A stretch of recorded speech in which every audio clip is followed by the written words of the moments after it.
chicos, ante todo, disculpen la tardanza, pero es imposible dejar el hospital a las 11 de la mañana cuando uno es jefe de servicio. Y eso le comenté a los encargados. Por eso que para él era muy difícil dar teoría este semestre. Por eso que ya dejé de hacer prácticas y seminarios con ustedes, porque la situación es un poco difícil. Pero bueno, estamos acá. Voy a presentarme, soy el doctor Renato Casanova Mendoza, soy médico neumólogo asistente del Hospital Nacional 2 de Mayo, actualmente jefe del servicio de neumología, y vamos a hacer la clase de neumofisiología 1 y 2 el día de hoy. Lastimosamente nos está afectando el feriado de la cumbre de Lima, ¿no? Que creo que agarra viernes y sábado y no va a haber clases esos 2 días. ¿Hay delegado, hay micro, hay puntero por si acaso o no hay? Si no hay problema, yo hago mi clase igual. Listo, comenzamos. Aquí sí hay que hacer una corrección porque esto es el update 2018 que justo lo he terminado ayer.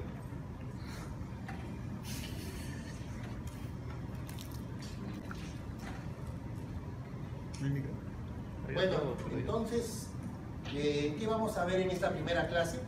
Vamos a ver lo que es la primera parte de la fisiología respiratoria, lo que viene a ser la función ventilatoria, la mecánica ventilatoria, la ventilación alveolar, el control de la respiración. Vamos a hablar un poquito de espirometría porque en la clase 2 vamos a ver más de espirometría y finalmente la ley de los gases.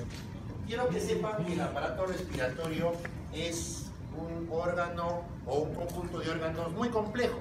Aquí en lo que es fisiología vamos a tocar principalmente la función de oxigenación y de eliminación de monóxido de anhídrido carbónico, pero el aparato respiratorio también cumple otras funciones, funciones endocrinas, funciones homeostáticas, funciones metabólicas, funciones excretoras, funciones secretoras y funciones termorreguladoras, que las vamos a ver en la última clase. Pero el enfoque principal es en lo más importante, que es el intercambio de gases, para que el oxígeno pueda llegar finalmente a cada célula del organismo. Y recuerden ustedes que el oxígeno es fundamental para la más que generación, la transformación de energía. Bien, fisiología respiratoria principalmente proveer oxígeno a los tejidos, eliminar dióxido de carbono. Y esto se divide en 3 etapas para conseguir esos fines. Ventilación pulmonar, la entrada de aire del medio ambiente hacia los alvéolos y de los alvéolos hacia el medio ambiente.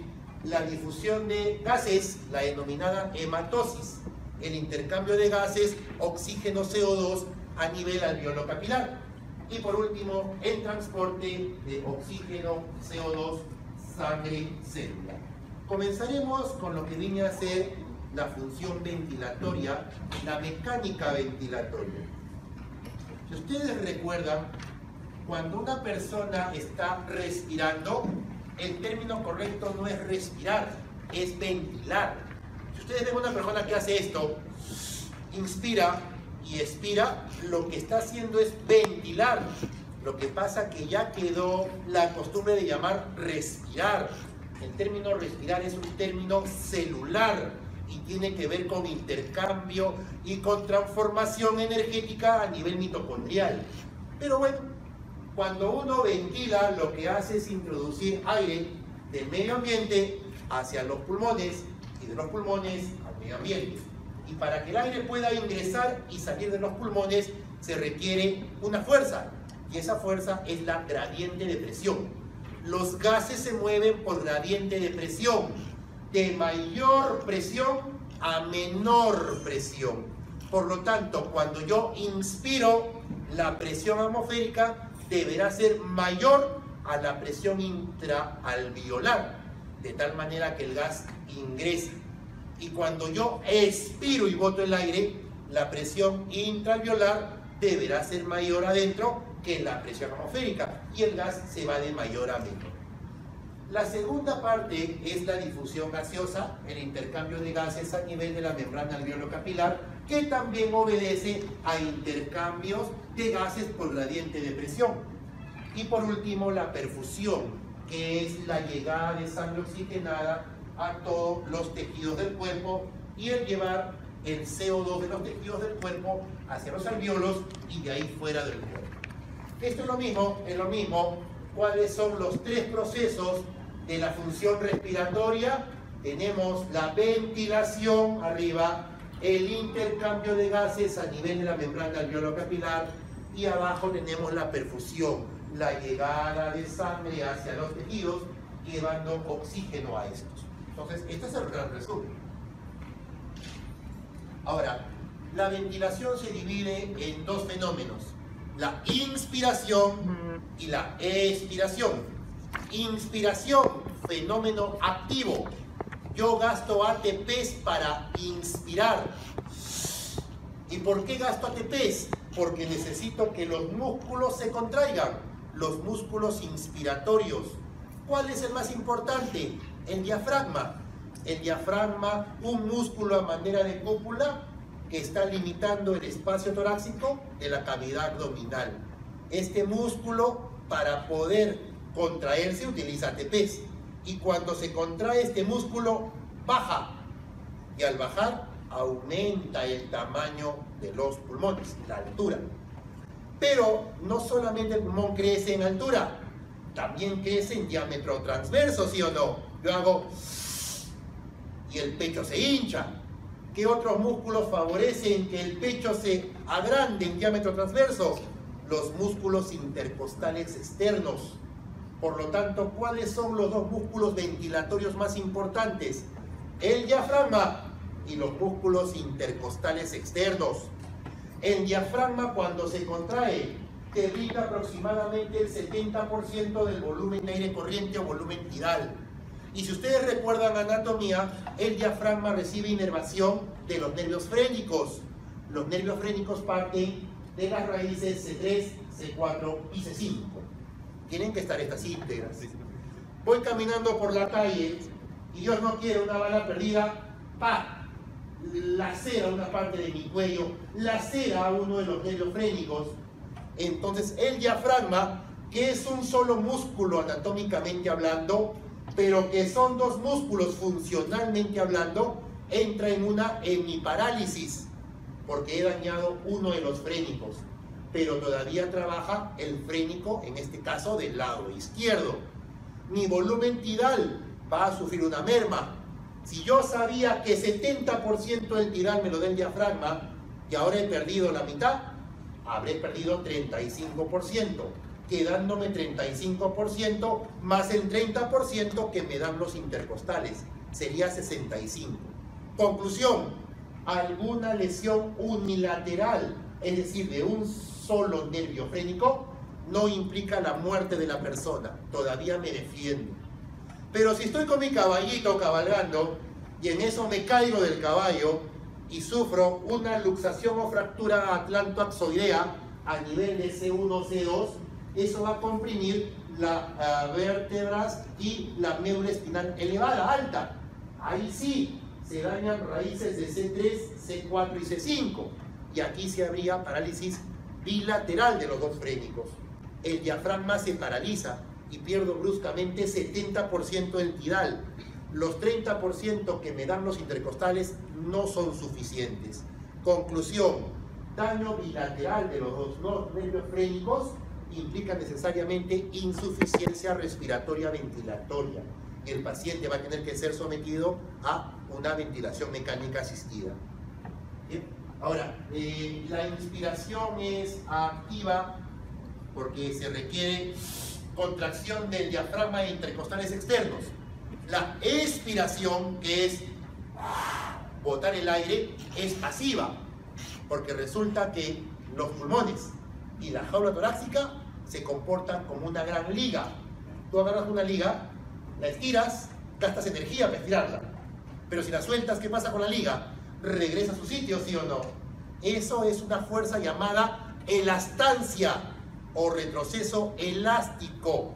Por lo tanto, gasto energía en inspirar, no gasto energía en expirar, porque la fuerza que permite que el aire salga es la elastancia, la elasticidad del pulmón y la elasticidad de los tejidos del tórax. ¿Estamos de acuerdo? Pero no todo es perfecto. Ustedes el próximo año van a llevar fisiopatología Y bueno, si les dicto yo, haremos fisiopatología de problemas obstructivos y hay una enfermedad que es conocida, que es el asma bronquial. El asmático no sufre para meter aire, sufre para botarlo. El asmático hace esto. ¿Cierto? La expiración prolongada con sibilancia. El asmático tiene que hacer gasto de ATPs para botar el aire.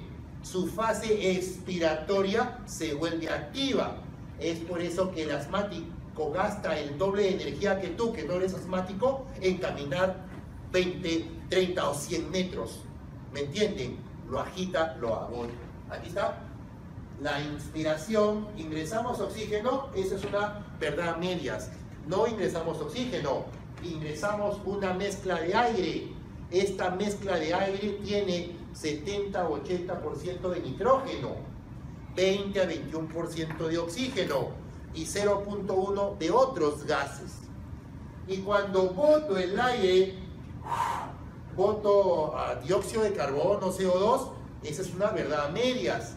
Solamente boto 0.3% de CO2. Lo que regreso es oxígeno y nitrógeno nuevamente. Por lo tanto, el hecho de que digan meto oxígeno y boto CO2 no es del todo cierto. Muy bien. Para que haya una adecuada ventilación, una ventilación normal, tiene que haber una integridad, una conservación de los sistemas de control nervioso, las vías motoras, la jaula torácica, el sistema pleural, que el pulmón sea distensible y que haya permeabilidad adecuada de las vías aéreas. Si algo de eso falla, voy a entrar en insuficiencia respiratoria. Ejemplo, control nervioso. Me deprimí porque jalé fisio y voy a bajar de base. Entonces lo que hago es acabar con mi vida y me tomo 15 tabletas de diazepam con gaseosa. Pregunta, ¿me voy a morir? No me voy a morir, pero sí voy a dormir bien rico. Y mi frecuencia respiratoria, que debería estar normalmente entre 12 a 18, ahora va a estar en 8. Ha bajado de una normoapnea, eupnea, a una bradipnea. ¿Qué pasa cuando uno respira menos? Lógico, no intercambia tanto oxígeno, habrá hipoxemia. Pero algo más interesante es que hay un gas que no lo puedes botar y ese gas es el CO2. Por lo tanto, voy a tener problemas de baja de oxígeno, hipoxemia y acumulo de CO2, hipercapnia. Conclusión, cuando yo vea pacientes en cuyo análisis de gases arteriales encuentre hipoxemia e hipercapnia, inmediatamente pienso que el paciente está hipoventilando y está respirando menos, con menor frecuencia, y eso hace que acumule CO2. Entonces, hay un desequilibrio, en este caso por la benzodiazepina, que produjo una depresión de mis centros neurológicos de control respiratorio. Vías motoras. Llego de mi trabajo con mucha hambre y le abro el frigider y veo una lata de duraznos abierta y me la como. Muy bien, pero no me di cuenta que esa lata venció hace 4 años y me la comí. Probablemente me intoxique, pero probablemente me intoxique o me ocurra algo peor, que en esa conserva vencida esté creciendo una bacteria, que es el Clostridium, ¿de acuerdo? Este género Clostridium, Clostridium botulani. Y este Clostridium crece y yo me como el duraznito. El Clostridium botulani forma la toxina botulínica. ¿Han escuchado hablar del famoso Botox? ¿Han escuchado hablar o no del Botox? Que se aplica la gente que vieja y quiere verse joven. Ya. Entonces, ¿qué pasa? Que esa toxina botulínica pasa hacia nuestro cuerpo y se mete a las zonas donde los nervios llegan a los músculos, a nivel de la placa mioneural, del diafragma y los intercostales, y lo bloquean. ¿Y eso qué genera? Parálisis respiratoria. Y la persona entra en insuficiencia respiratoria y puede morir. Ejemplo de problema debido a lesiones a nivel de vías motoras o placa motora. Jaula torácica. Si me caigo accidentalmente del segundo piso y me golpeo las costillas, probablemente me las fracture, ¿sí o no? Y cuando hay fractura, ocurre que puede haber sangrado, neumotórax o mucho dolor. Y cuando esto duele, yo respiro menos, hipoventilo y ocurre lo mismo, menos oxígeno y más acúmulo de CO2 por fracturas costales múltiples. Sistema pleural. Voy por la calle con mi celular Samsung Galaxy 8 y en eso viene un choro a robarme y yo me pongo sabroso y no quiero pelearme y el ratero me mete un cuchillo. Perfecto, me mete el cuchillo. Ustedes saben que lo peor que pueden hacer ante una herida penetrante y punzante es sacar el cuchillo, porque la presión intrapleural es menor que la presión atmosférica. Y si yo saco el cuchillo, se crea una fuerza en la cual el aire se mete y complica peor el cuadro. Bueno, imaginemos que este choro quería su cuchillo y solamente me lo metió y lo sacó. Entonces, definitivamente voy a hacer neumotórax. Tengo tremendo neumotórax que comprime mi corazón al lado contralateral y al pulmón al lado contralateral. Pregunta, ¿entro o no entro en un problema ventilatorio? ¿Sí o no? Claro, y algunos de ustedes van a hacer, no, algunos no, todos van a hacer serum. Todos van a hacer serum. Y me imagino que si van a hacer serum a provincias. No creo que van a hacer serum en Miraflores o en Surco, porque lo hay también. Se van a provincias y en eso les llega el alcalde que se cayó del burro cuando estaba subiendo al monte. Y el alcalde llega cianótico, ingurgitado, polignéico, y lo primero que haces es evaluarlo. Le escuchas el pecho y te das cuenta que en un hemitórax no pasa el aire, no pasa el murmullo vesicular normal. Percutes y parece que estuvieras tocando un cajón de criollismo, timpánico. El diagnóstico está claro, es un neumotórax y tienes que salvarle la vida. Estás a 8 horas de la posta más cercana. ¿Qué haces? Agarras un par de guantes, un montón de gasa con alcohol, le limpias bien el cuello y el pecho y le metes una aguja calibre 14 o 16 en el segundo espacio intercostal, línea medio clavicular. Y el alcalde te va a agradecer. Me salvaste la vida, doctor, doctora. Perfecto, le salvaste la vida, pero igual tienes que evacuarlo para que le coloquen tubo de drenaje. ¿Me entienden o no? Entonces, esto tiene que ver también con esto. Para que ustedes sepan lo que es enfermedad, tienen que saber lo que es normal. Si no, estamos mal. Distensibilidad pulmonar. Soy una persona que consume cigarritos los fines de semana. Después, un cigarrito todos los días. Después, 5 cigarros todos los días. Y al final termino con una cajetilla diaria, porque esa es la historia del fumador. Comienza como que no quiere la cosa y termina después como dependiente de tabaco. Pasan 15 a 20 años fumando un cigarrillo al día, perdón, una cajetilla al día, y a los 15 años yo ya siento que no soy el mismo. Camino un trecho y me agito, subo escaleras y me agito, una tos que no bota flema, me voy donde el médico. Si me recibe un médico que no sabe, me va a examinar, va a escuchar mi pulmón limpio, me va a tomar una radiografía, va a ver la placa normal y me va a decir, no tienes nada, tu pulmón está limpio, seguro que te has agitado por cambio de clima, ¿no? Ah, ya, doctor, perfecto, gracias. No se debe hacer eso. Si ustedes tienen a una persona que ha fumado tanto tiempo, estás obligado a pedir 2 pruebas. Una tomografía de tórax, no una radiografía de tórax, porque en tomografía puedes ver cambios que en la placa no se ven, como el enfisema, y se le pide una espirometría, que es una prueba en la cual se sopla, que vamos a ver más adelante, y mide la función pulmonar. Y a lo mejor le digo, caballero, lamento decirle que su espirometría muestra un patrón obstructivo, y su tomografía hay un enfisema pulmonar. Caballero, usted tiene EPOC, enfermedad pulmonar obstructiva crónica. Eso explica su agitación y vamos a dar medicación, pero por favor vamos a ir dejando de fumar. ¿Se dan cuenta o no? En el EPOC, en este tipo de EPOC que es el enfisema, el paciente camina así, lo que le llaman el tórax en tonel o tórax en barril. Tú ves en la placa pulmones amplios, muy oscuros. Son pulmones muy distensibles. Pero ¿cuál es el problema? Están hinchados de aire, pero no lo movilizan. Es por eso que se agitan mucho.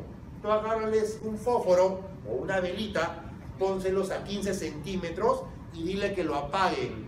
Señor, apáguelo. Y no lo va a apagar, porque están atrapando aire. Son pulmones atrapadores. En este caso, por un aumento anormal de la distensibilidad. Y por último, permeabilidad de la vía aérea. Ustedes van a llevar farmacología, todavía no llevan farmacología. Muy bien, todavía existen los famosos estudiantes de medicina noteros. Mueren por ser primer puesto, pero no por aprender, sino por sacarse 20 y que los halaguen. Perfecto, está en cada uno. Pero algunos de estos noteros solamente estudian clases grabadas. No agarran libro. No saben lo que es libro. ¿Qué libro? Me buscan en el diccionario. ¿Qué libro? No saben. Entonces, pura clase grabada. Sacan 20. Les apuesto que a los 6 meses se olvidaron el 80% que estudiaron en la clase grabada. Resulta que pasaron farmacología y estuvieron un día en una reunión. Y un día la tía o la prima los busca. Oye, hijo, hija, tú que eres ya casi médico, está en tercer ciclo, ¿ah? Que eres casi médico, ¿ya? Tu primo está con tos, con flema y le duele la garganta. ¿Qué le puedo dar? Y entonces, ¿qué hace uno? Dice, ay, ay, ay, ¿qué te doy, tía? ¿Qué te doy? Ay, ya me acuerdo de la clase grabada. Me acuerdo que le puedo dar AINES antiinflamatorios para desinflamar sus bronquios y su garganta. Ya, tía, toma naproxeno, una tableta cada 8 horas, o diclofenaco, ¿ya? Perfecto. Muy bien, ¿qué pasa?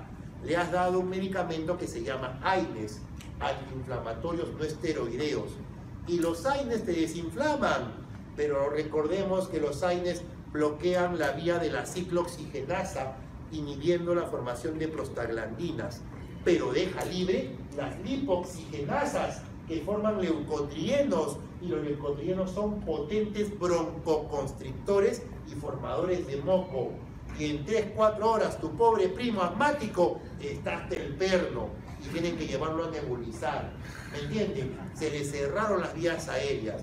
Es otro ejemplo de cómo la permeabilidad de vías aéreas inadecuada puede alterar también la ventilación de una persona.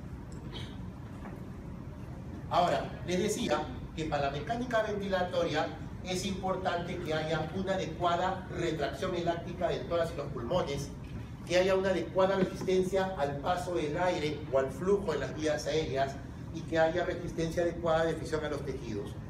¿Se han preguntado por qué los gorditos sufrimos tanto para correr?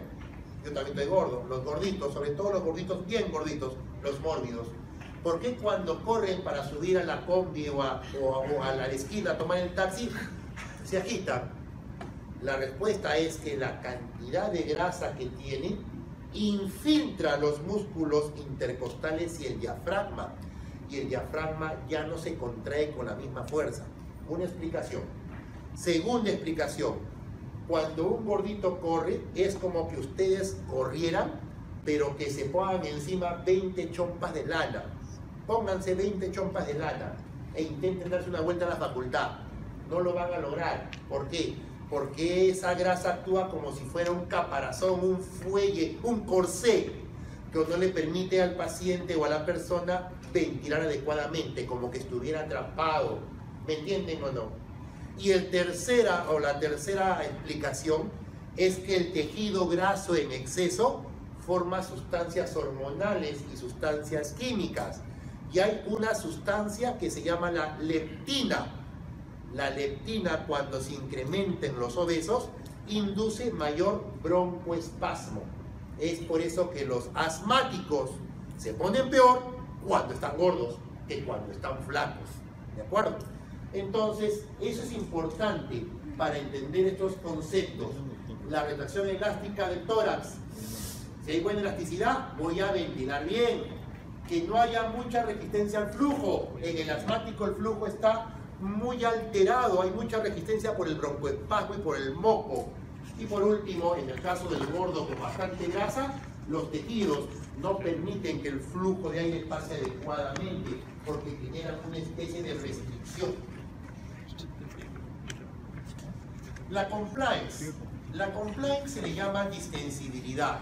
Es aquel fenómeno que explica pulmón aumenta de volumen, ingresa aire porque hay una presión a favor que lo hace. La compliance se le llama distensibilidad o elasticidad del propio pulmón. Va a medir cuánto aumenta el volumen con cuánto aumenta la presión. Y esto genera una relación directamente proporcional. A mayor volumen, mayor presión, o caso contrario, a mayor presión, mayor volumen. Mírenme, voy a inspirar, voy a hacer esto. Pregunta, ¿estoy metiendo volumen de aire, sí o no? Y cuando ese volumen ingresa a mis alvéolos, ¿los comienza a distender o no? Pregunta, ¿sí o no que aumenta la presión interna del alvéolo? Por lo tanto, a mayor volumen, mayor presión. Otro ejemplo. Viene una socorrista mejor, ¿ya? Una socorrista y me da respiración boca a boca y hace esto. Mayor presión. Y eso va hacia mis alvéolos generando mayor volumen. ¿Me entienden? Puede ser visto de las dos maneras. Este tipo de relación es importantísima. Y se dice que hay un estado normal de compliance. Aproximadamente el pulmón aumenta 200 mililitros por cada centímetro de agua de presión de aire. ¿De acuerdo? 200 mililitros de aire aumenta el pulmón por cada centímetro de agua de presión de aire. Lo que ven donde dice normal es la compliance o distensibilidad normal de un pulmón sano. Esto que está acá, chicos. Esto que está acá. Volumen, distensibilidad, presión y distensión. Miren arriba. Enfisema, pecho en tonel, pecho en barril, en los que fumaban mucho, ¿se acuerdan o no? Si alguien no ha visto nunca un enfisematoso, ahora van a llegar a su casa, van a abrir su YouTube y van a ver que YouTube también sirve para aprender y van a poner ahí pacientes con EPOC, o si no ponen pacientes tabaquistas antes y después, ¿ya? Y van a ver ahí, les salen una serie de links. Y van a ver ahí al enfisematoso. Tiene el pecho hinchado, tórax en tonel, muy disneico, rubicundo, pletórico, ¿de acuerdo? Con politirajes. Si tú midieras la cantidad de aire que tienen los pulmones, es exageradamente grande. Son, entre comillas, superpulmones, grandazos. Pero recuerden que en fisiología el exceso y el defecto no sirven. En este caso son pulmones muy grandes, con gran compliance, con gran distensibilidad, pero no sirven porque no permiten movilizar el aire, solamente lo atrapan. ¿Me hago entender? Ahora miren acá, distensibilidad disminuida. Soy una persona que trabaja en una mina, sacando metales, granito, carbón. Nunca utilicé mascarilla. Estoy que respiro cantidad de polvillo de la mina. Ese polvillo se va a acumular en el pulmón y puede generar fibrosis pulmonar. Eso se llama neumoconiosis. La más frecuente es la silicosis. El pulmón se hace chiquito y se pone fibroso, duro como un corcho. Tú le pides a esos pacientes que tomen aire y lo boten y te hacen esto. Señor, tome aire. Bote. Se acabó. Tome aire, bote, se acabó.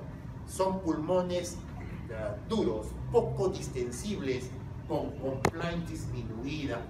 Por eso la curva se va hacia abajo. Conclusión, compliance aumentada patológicamente, ejemplo típico, enfisema. Compliance disminuida, ejemplo típico, fibrosis pulmonar. Lo contrario, se lo dije, a la compliance, es la elastancia, ¿sí o no? Cuando todo regresa a su sitio nuevamente. Por si acaso, el 80% de mi clase yo la hablo y solo 20 están en la diapositiva. Así que de nada sirve que solamente me lean la clase grabada y me digan, usted no dijo, porque sí lo dije. ¿Estamos? Tienen que leer libro, Usted no me dijo, sí, y en el libro no está. Y no parece el chiste. Elastancia. Fuerza para que el aire salga por retroceso elástico de los tejidos y los pulmones. Todo regresa a su sitio, ¿de acuerdo? Esta elastancia va a ser lo contrario a la compliance y es importantísima, sobre todo para la fase de expiración, ¿de acuerdo? De expiración. Esto se ve alterada, por ejemplo, en los pacientes con problemas de obesidad, en los pacientes que tengan algún tipo de problema osteomuscular, escoliosis o que usen corsé, ¿no? Las mujeres de hace más de 150 años usaban el corsé bien apretado para que les dé la figura de perita característica, ¿no? Pero ese corsé alteraba tanto su compliance como su distensibilidad y su elastancia, y eso generaba problemas respiratorios. ¿Qué es eso? Ya llevaron anatomía, ¿no es cierto? Ya lleva. Ahí vamos a ver, preguntarle a quien esté durmiendo o esté con el celular. Ahora todos me miran. ¿Cuántas generaciones de vías aéreas tenemos?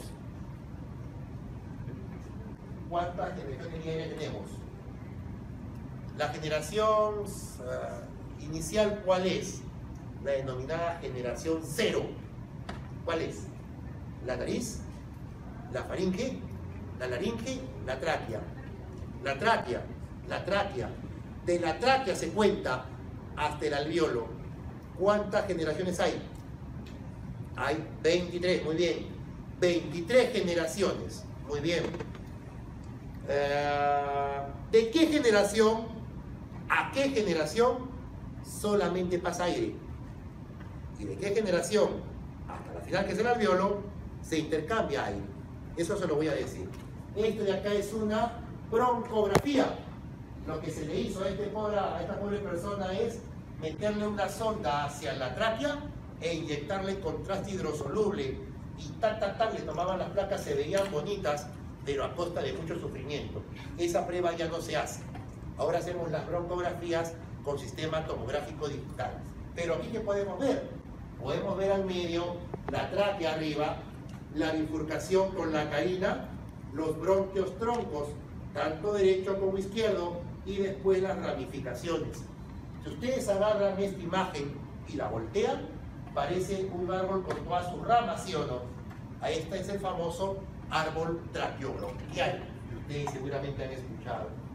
Entonces, cuando el aire ingresa por estas vías aéreas, lo hace con una resistencia. Tiene que vencer la resistencia al flujo del aire. Doctores, en medicina no hay lógica muchas veces. No hay lógica muchas veces. Y en medicina, ya lo van a aprender ustedes más adelante, que hay dos términos que no se cumplen: el siempre y el nunca. ¿De acuerdo? Se van a dar cuenta cada vez que vayan haciendo su carrera y vayan haciendo su vida profesional, que se dan con cada sorpresa. Bien, ¿por qué les digo de que a veces la lógica no es lo correcto para responder a algún tipo de interrogante en medicina? Todo eso que ven ahí, más que leerlo, lo voy a explicar acá. Cuando ingresa el aire, ingresa primero a la vía aérea superior. Yo hasta ahora sigo viendo médicos que dicen infección respiratoria alta, traqueitis, infección respiratoria alta, bronquitis. ¿Eso es correcto o es incorrecto? La pregunta es, ¿hasta dónde es la vía respiratoria alta y dónde comienza la vía respiratoria baja? ¿Respuestas? ¿A partir de dónde es el nivel? Alto y bajo. Karina, si es Karina, entonces una traqueitis sería infección respiratoria alta todavía, ¿no es cierto? ¿Pero eso es cierto o no? Es falso. Muy bien, el nivel, chicos, es la laringe. De las cuerdas vocales inferiores o verdaderas hasta las fosas nasales, vía aérea alta. De las cuerdas vocales inferiores o verdaderas hasta los alvéolos, vía aérea baja. Y la vía aérea baja realmente comienza de tráquea hasta alvéolo, que es la generación inicial. Muy bien. Cuando el aire ingresa, entra primero la tráquea, después van los bronquios, bronquiolos y alvéolos. Pregunta, chicos, ¿quién es más grande? ¿La tráquea o un bronquiolo? ¿Cuál es más grande? La tráquea, pues, la tráquea. Muy bien, perfecto. El aire entra. Ahí está. Pregunta, ¿qué les dice la lógica? ¿Dónde les será más fácil al aire pasar ¿En la tráquea, que es grandota, o en el bronquiolo, que es chiquito? ¿Dónde es más fácil que pase el aire? La lógica. ¿Tráquea, sí o no? En la tráquea, pues, la tráquea es más grande, por lo tanto el aire pasa más facilito y más bravo en los bronquiolos. Pero ¿qué les he dicho? En medicina la lógica no va. ¿Cuántas tráqueas tenemos? Una, pues. ¿Cuántos bronquiolos tenemos? Más o menos 250.000. ¿De acuerdo? Agarren todos los bronquiolos y júntenlos. ¿Y qué va a ocurrir? Que si juntas todos los bronquiolos y le sacas el área, vas a tener acá el área de todos los bronquiolos y arriba el área de la única tráquea que tenemos, ¿sí o no? Les vuelvo a hacer la pregunta: ¿dónde es más difícil el paso del aire? ¿En la tráquea o en los bronquios, o bronquiolos, perdón? En la tráquea. Por lo tanto, hay mayor resistencia al paso del aire en las vías aéreas de gran calibre y mediano calibre, como tráquea y bronquios, sobre todo los bronquios principales. Mientras que en los bronquiolos, como son mucho más y juntos forman una gran superficie de área, aquí la resistencia al paso del aire es menor. Ustedes agarren un estetoscopio, pónganselo en la región retroesternal y van a escuchar turbulencia. Turbulencia es reflejo de alta resistencia y fricción. Agarren un esteto, colóquenlo en la parte baja, van a escuchar murmullo vesicular, flujo laminar, paralelo, poca fricción, poca resistencia. ¿Me entendieron o no? Y eso es bueno, porque a nivel alveolar ocurre el intercambio gaseoso. Así que no se olviden ese concepto. Ahí está. Miren lo turbulento que es el flujo a nivel de la tráquea y lo laminar que es el flujo a nivel de los bronquiolos. Pero si mi bronquio chiquito, mi bronquiolo, tiene algo que rompe este flujo paralelo o laminar, se va a generar pequeñas turbulencias y eso origina los famosos estertores. De acá exactamente a un año, teóricamente todos van a entrar a hacer medicina 1, semiología o clínicas, y entran a hospital y van a aprender a auscultar, a percutir y a palpar, ¿sí o no? Y cuando auscultan un pulmón sano, escucharán murmullo vesicular. Pero a veces van a escuchar sucrepitante, un estertor húmedo inspiro-expiratorio. O escucharán sibilancia, estertor de tono fino alto expiratorio. O escucharán como si fuera un Rottweiler, roncante, estertor de bronquio grande con secreción abundante e húmeda, ¿no? Y húmeda. O escucharán el como que estuvieras pisando una hoja seca o arrugando un papel metálico, el crepitante, que implica compromiso alveolar. ¿Cómo se llaman esos ruidos raros? Estertores. ¿Y por qué ocurren? Porque ha ocurrido una pérdida del flujo laminar por una microturbulencia debido a moco, tumor, cuerpo extraño, sangre o estenosis de la vía aérea. ¿Me entienden? Y con eso yo más o menos puedo identificar la probable etiología a esos signos clínicos. El principal músculo ventilatorio es el diafragma, como les he dicho. El diafragma, un músculo estriado a manera de cúpula que se encuentra limitando la cavidad torácica de la cavidad abdominal. El diafragma anatómicamente es uno, fisiológica o funcionalmente son dos, cada uno inervado por su nervio frénico.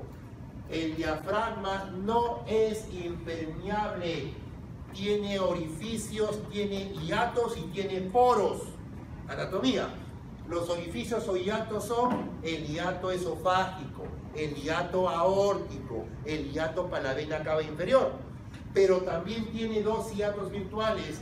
Posterior, el hiato de Baudelaire anterior, el hiato de Morgagni, y a su vez tiene poros por donde puede haber intercambio de fluidos.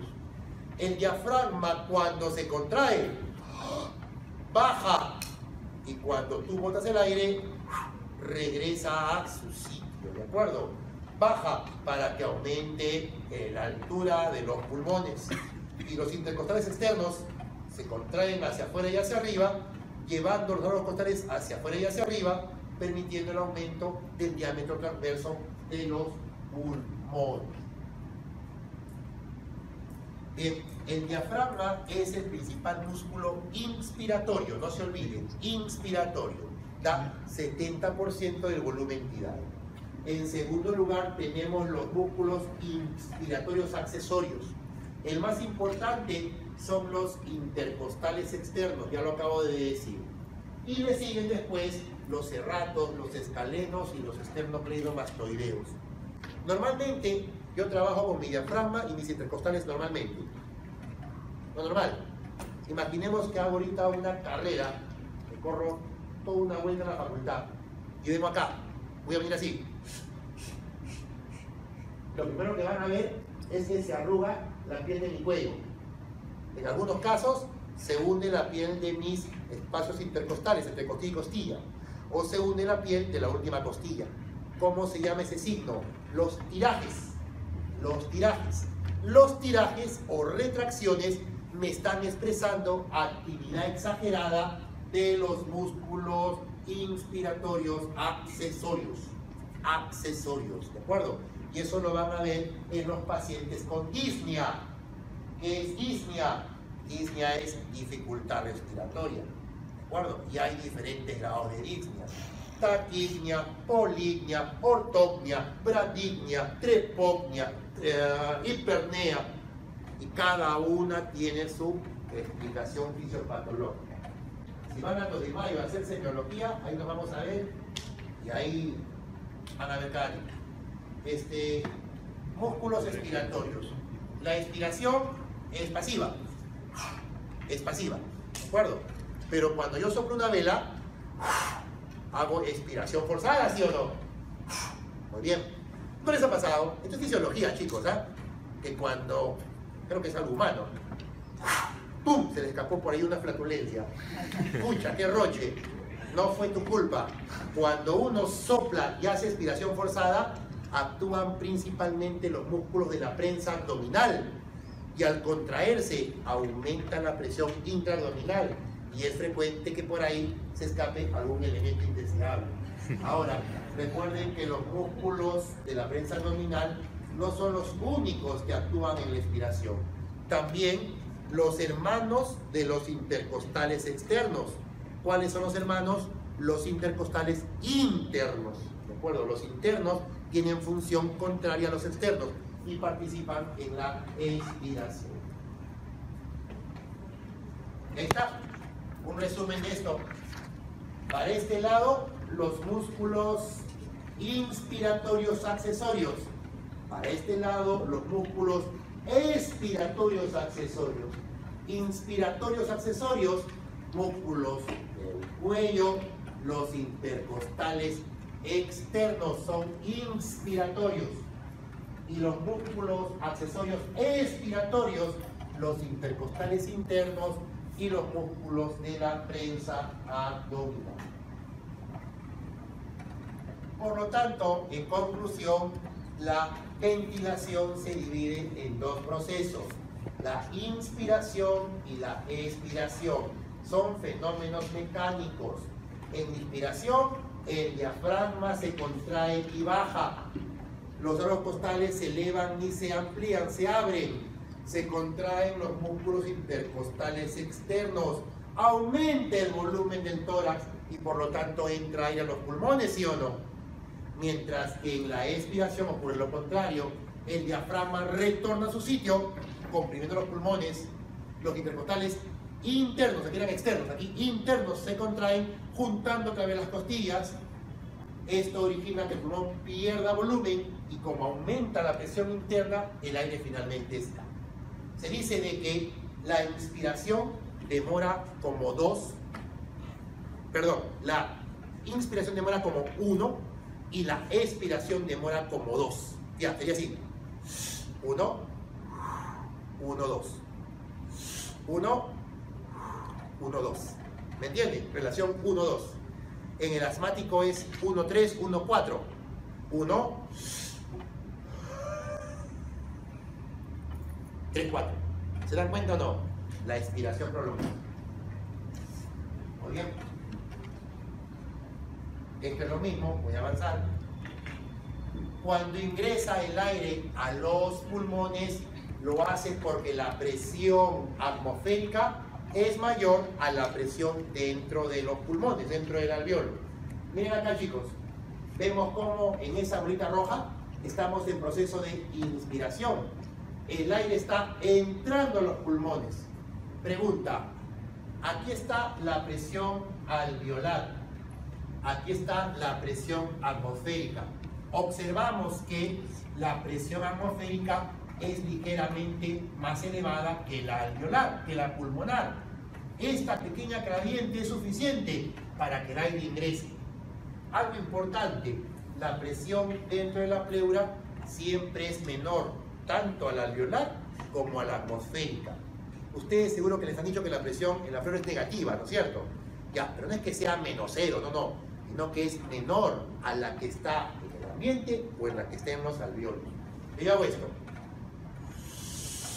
El aire entra porque tiene más presión a mis alveolos, me distiende el pulmón y llega un punto en el cual, por más que quiera meter aire, ya no entra.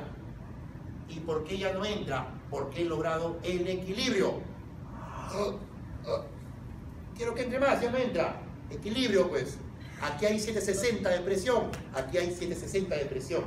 No va a haber movimiento de aire. ¿Me entienden? Hemos llegado al equilibrio, a la máxima inspiración. Miren cómo aquí se equilibra la atmosférica con la alveolar o pulmonar. Y ahí pasamos a la siguiente, que es la expiración.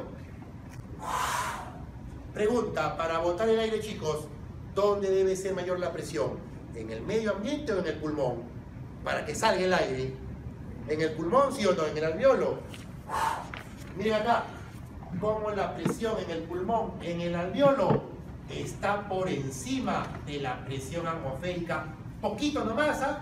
Estamos hablando de pequeños milímetros de mercurio. Y esta gradiente chiquita es suficiente para que el aire salga. La presión en la pleura todavía permanece negativa, pero en menor cuantía. Y aquí, acabé. Ya no puedo botar más aire porque he llegado a un equilibrio. Ojo, cuando yo hago esto, pregunta, ¿mis pulmones se han vuelto dos globos desinflados? ¿Eso es cierto? ¿Se colapsan? No, se mantienen distendidos. ¿Por qué? Por dos fenómenos. ¿Se acuerdan o no? El surfactante es la sustancia que evita el colapso alveolar y un volumen de aire que se llama el volumen residual que mantiene los pulmones distendidos. Ya lo vamos a ver. Las presiones que trabajan en la mecánica ventilatoria, por lo tanto, son la presión intrapleural dentro de la pleura, más o menos 7,56 milímetros de mercurio. La presión intrapulmonar o alveolar, 760, pudiendo ser más en los casos de expiración y menos en inspiración. Y por fuera, la presión atmosférica. Hay algunos conceptos. ¿Cómo se denomina a la presión alveolar o pulmonar menos la presión intrapleural? Se llama la gradiente de presión transpulmonar. La gradiente de presión transpulmonar es la presión dentro del alveolo menos la presión de la pleura. ¿Y cómo se llama la diferencia de presión en el pulmón con la presión atmosférica? Se llama la gradiente de presión transtorácica. Transtorácica, ¿de acuerdo? Son conceptos que debemos conocer. Bien. ¿Se entendió? Vamos con ventilación alveolar. Hace calor, ¿no?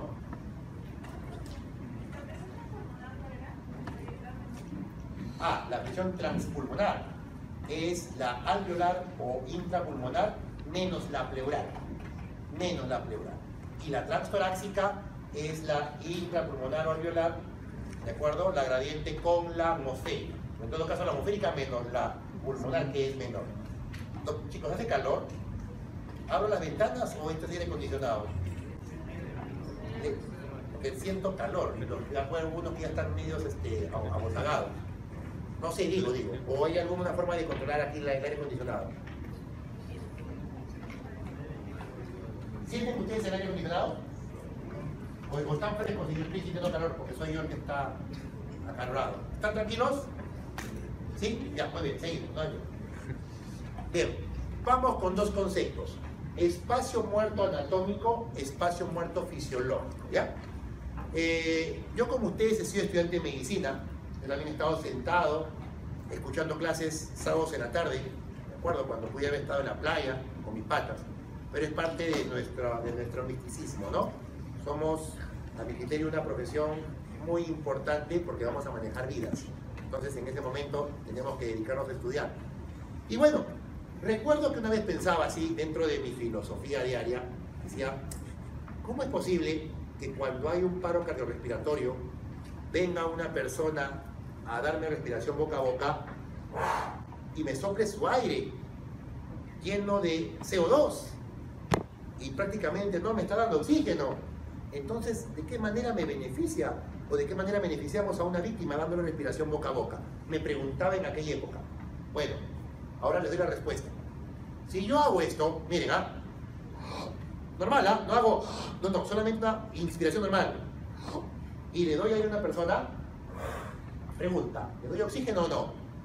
Sí le doy. ¿Por qué? Porque de todo ese aire que yo he metido, no todo llega a los alvéolos, no todo se intercambia, y hay un porcentaje de volumen de aire que mantiene la misma cantidad de oxígeno que hay en el medio ambiente. Si ustedes recuerdan las vías aéreas, a ver, voy a poner acá un dibujito. Tráquea, carina, bronquios, voy acá, bronquios, vienen después los bronquios lobulares, los bronquios segmentarios, los subsegmentarios, hasta llegar al alveolo. ¿De acuerdo? Muy bien. Resulta que de la generación inicial, que es la tráquea, ¿acá? Hasta la generación 16, que se llaman los bronquiolos terminales, de ahí hasta ahí, todo este volumen de aire contenido acá, todo este volumen de aire contenido acá, es un aire que no se intercambia, chicos, que solamente llega ahí y ahí se queda y después se expulsa. Porque recuerden histología que ya llevaron. Los bronquiolos son más chiquitos que los bronquios, no tienen cartílago, la mucosa es un epitelio cúbico ciliado simple que después pierde cilios. ¿Se acuerdan o no? Y los bronquiolos pueden ser bronquiolos terminales y los bronquiolos respiratorios.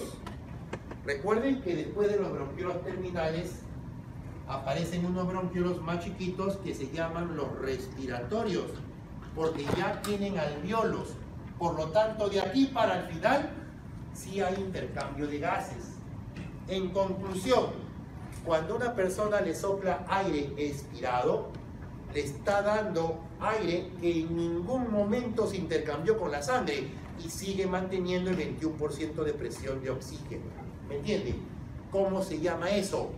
Se llama espacio muerto anatómico. Es el volumen de aire contenido en las vías aéreas de conducción. Y las vías aéreas de conducción son la generación desde la tráquea hasta los bronquiolos terminales. ¿Cuánto volumen es eso? 150 mililitros en promedio. ¿Me hago entender? 150. ¿Qué cantidad de aire yo meto cuando expiro? 500. 150, espacio muerto, y los 350 restantes, esos llegan acá, a la parte final, y esos de ahí sí generan intercambio gaseoso. ¿Me entienden? A eso se le llama ventilación alveolar. Es el volumen de aire que llega a las zonas de intercambio, incluidos los alveolos, y equivale a 350 ml de los 500 que inicialmente eran. Ahora, otra pregunta, chicos. Cuando hago respiración boca a boca, ¿cómo lo hago? ¿Lo hago así? ¿O hago así? Como la segunda, ¿sí o no? Inspiro profundamente. Entonces le voy a dar a mi víctima no solamente 150 de espacio muerto anatómico, le voy a dar 3 litros del volumen de reserva inspiratoria. Así que le das bastante oxígeno. Es por eso que se recomienda el RCP para tratar de mantener la vida de un año. Espacio muerto fisiológico. El espacio muerto anatómico, lo acabo de decir, volumen aire contenido en las vías aéreas de conducción que va de tráquea a bronquioterminal y equivale a 150 ml. Chévere. Pero resulta que los pulmoncitos tienen algunas zonas donde no le llega sangre, solamente le llega aire. Recuerden la anatomía. A ver, yo soy Juancito, que está en tercero de primaria, y qué sé yo, a ver, la doctora, que está agarrándose ahí, es mi hermana mayor, y le digo, hermanita, tú que eres médico, ¿cuánto mide el pulmón derecho? Me están preguntando aquí en el colegio, en tercero de primaria. ¿Tú qué le respondes? No estoy preguntando difícil, ¿ah? Estoy preguntando cuánto mide el pulmón derecho. ¿Alguien se acuerda o no? Más de uno agacha la cabeza. ¿Por qué? Porque es importante conocer las cosas básicas, ¿de acuerdo? A repasar todos. Más o menos 23 centímetros, ¿de acuerdo? Mientras que el izquierdo más o menos 21 centímetros, un poquito más chiquitín. ¿A qué va mi comentario? A que de ese pulmón, derecho en este caso, no todos los alvéolos reciben sangre. Hay alvéolos que solamente reciben aire y no reciben sangre. Son los alvéolos de los lóbulos superiores. Están más ventilados por alvéolo y tienen menos sangre. Chicos, pregunta. Si tengo un alvéolo que solo recibe aire, pero no recibe sangre, pregunta, ¿podrá hacer intercambio gaseoso? ¿Sí o no?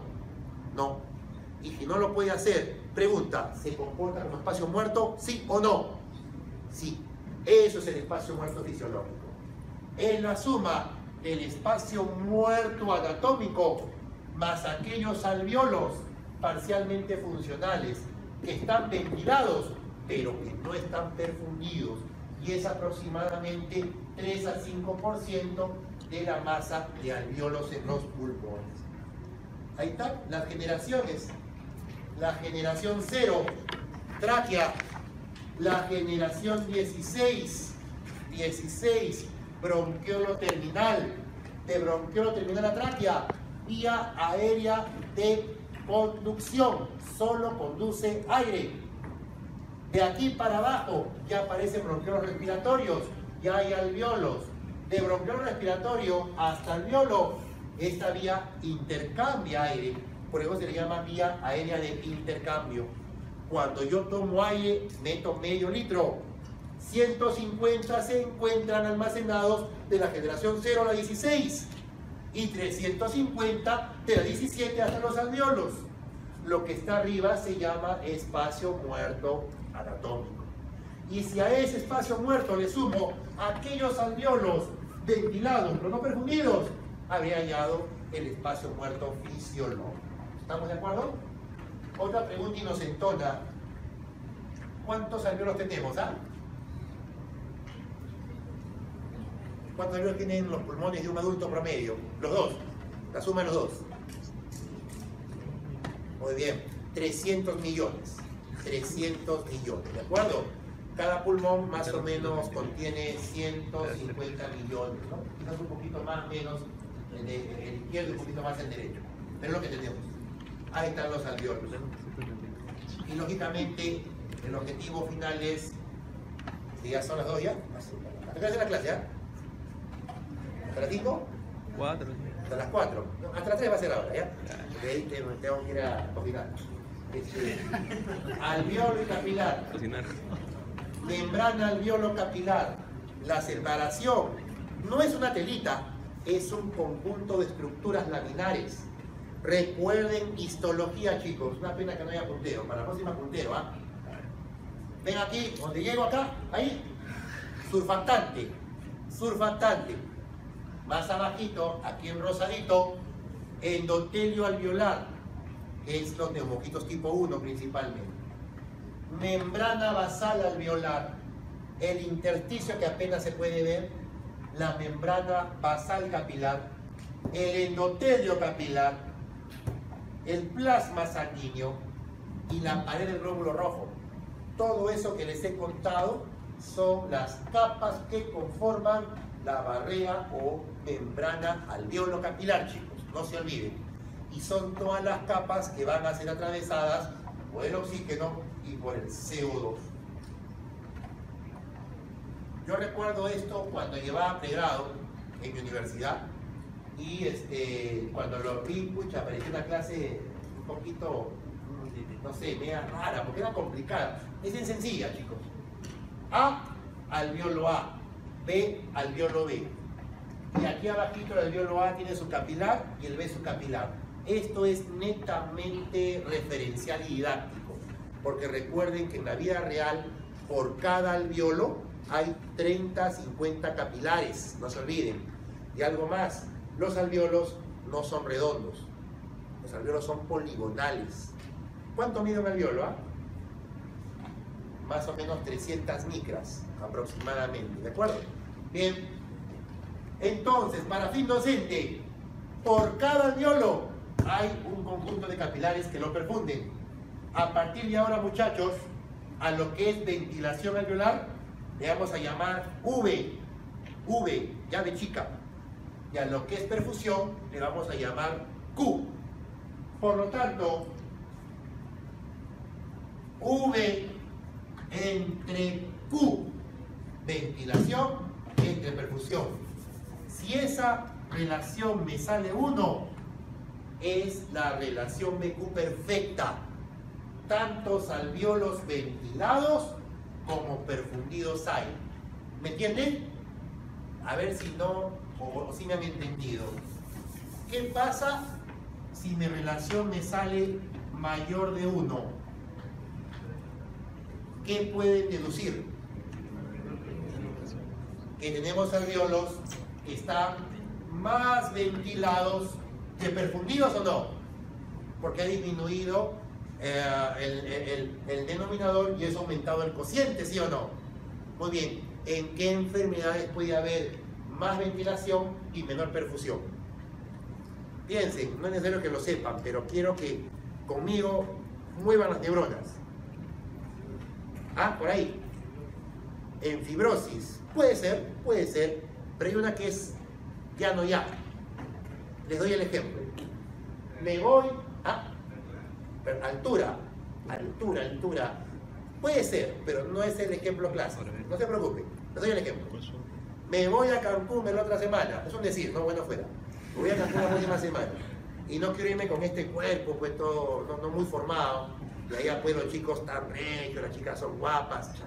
Me da roche. Pero no voy a poder bajar de peso tan rápido en 1 o 2 semanas. Aparte que la comida peruana es muy rica. Entonces, me hago mi lipoescultura. Me pago mi plata. Sin querer, el cirujano rompe un vaso sanguíneo y una gota de grasa se va a mi sangre. Pregunta, ¿esa gota de grasa dónde va a terminar? Si algún día se le mete a su sangre una burbuja de aire, porque le colocaron una endovenosa mal colocada, ¿a dónde se va la burbuja de aire? A los pulmones. Todo lo que va a su sangre va a los pulmones. ¿Por qué? ¿Por qué ese gusto por los pulmones? Les hago la pregunta, ¿cuál es el órgano más perfundido o irrigado del cuerpo? ¿Cerebro? ¿Tiroides? ¿Riñones? ¿Corazón? Bueno, corazón recibe todo, pero ¿cuál es el órgano que es perfundido, que recibe todo el gasto cardíaco por minuto? Son los pulmones. No me creen. A ver, corazón, ventrículo y el ventrículo derecho que forma la arteria pulmonar, el ventrículo izquierdo que forma la aorta. Pregunta, chicos, este ventrículo izquierdo se contrae y bota 70 ml por cada sístole. Y como son 70 latidos por 70 da 4.900 ml de gasto cardíaco por minuto, ¿sí o no? 5 litros. 5 litros de gasto en corazón izquierdo. Pregunta, ¿cuánto es el gasto cardíaco en corazón derecho? Y solamente el corazón a pulmón que está acostadito. 2 litros, 3 litros, 1 litro. La respuesta es 5 litros. Tiene que ser igual. Recuerden que la circulación humana es circulación doble, completa y cerrada. Así que aquí vota 5, aquí tiene que votar 5. Aquí vota acá 5 y aquí vota 3, colapso hemodinámico, morimos. Por lo tanto, toda la sangre pasa por los pulmones en 1 minuto. Si tú te revientas un granito, el estafilococo de tu granito se va a tu pulmón. Si por ahí se desprende un poco de cáncer de tu próstata, termina pegando en el pulmón. ¿Por qué los oncólogos le piden a todos los pacientes con cáncer tomografía de tórax? Si era cáncer de estómago o era cáncer de colon. ¿Por qué se lo piden? Porque pega el pulmón, pues. O cuando te tomas tu traguito, ganó Perú a Dinamarca en el mundial, tomamos traguito, al día, y quieres irte a tu casa con tu carro y te para el policía. ¿Qué dice el policía? ¿Escupe o sopla? Sopla, ¿ves? Porque el alcohol que estás tomado va a pasar al pulmón. ¿Me entienden o no? Todo pasa al pulmón. Bien, entonces en este caso, DQ, ¿por qué estaría aumentado? Porque un coágulo se metió a mi pulmón. Se llama embolia pulmonar. Y cuando hay embolia pulmonar, la perfusión cae y eso origina que el índice de Q se vuelva normalmente mayor de 1. ¿Me hago entender o no? A ver si me han entendido. Una persona tiene sus índices de Q, ahora sí, menor de 1. ¿Qué pueden deducir? ¿Dónde está el problema? ¿En la perfusión? Ahora en la ventilación. En la ventilación. Para que disminuya el cociente, en este caso, debe disminuir el numerador, ¿sí o no? Entonces tiene que haber una disminución de la ventilación. ¿Y se acuerdan del ejemplo del primito con asma que le mandaste naproxeno? ¿Se acuerdan o no? El naproxeno le cerró el pecho, le cerró los bronquios y por lo tanto menos aire entró a los alvéolos. Por lo tanto disminuyó la ventilación y la relación ventilo-perfusión se hizo anormalmente menor de 1. Lo vemos en asma, neumonía, atelectasia, compromiso a nivel alveolar. ¿De acuerdo? Bien, vamos.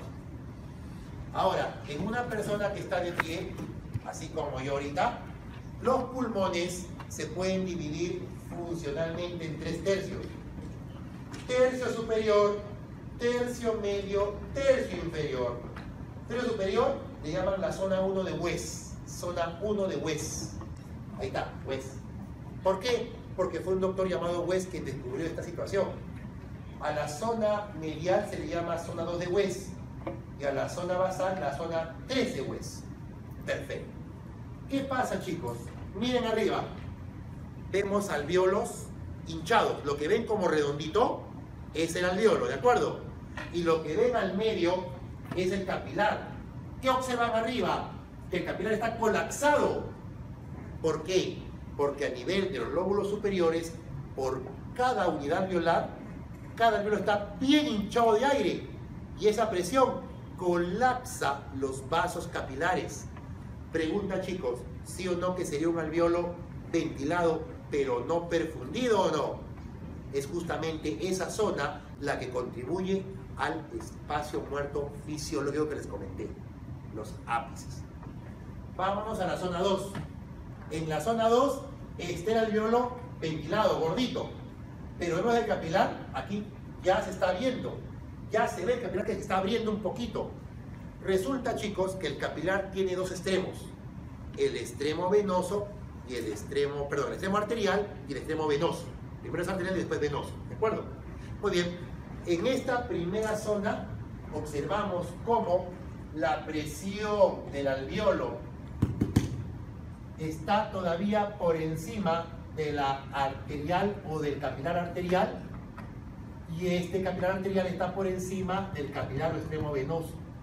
por eso el capilar ya se comienza a ir poco a poquito.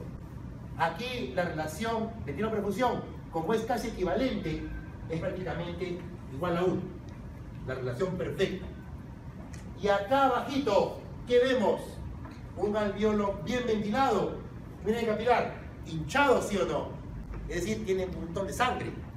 Aquí en este lado, la presión capilar arterial supera a la venosa. Uy, qué buen gallo. Y esta supera al alveolo. Déjenme el micro, pues. Al alveolo. En esta zona basal hay mayor perfusión en relación a otras zonas. Chicos, ¿se han preguntado por qué al bacilo tuberculoso le encantan los lóbulos superiores? Ustedes saben eso, ¿no es cierto? En tuberculosis hay huecos en los lóbulos superiores, porque al bacilo de Koch le encanta el oxígeno.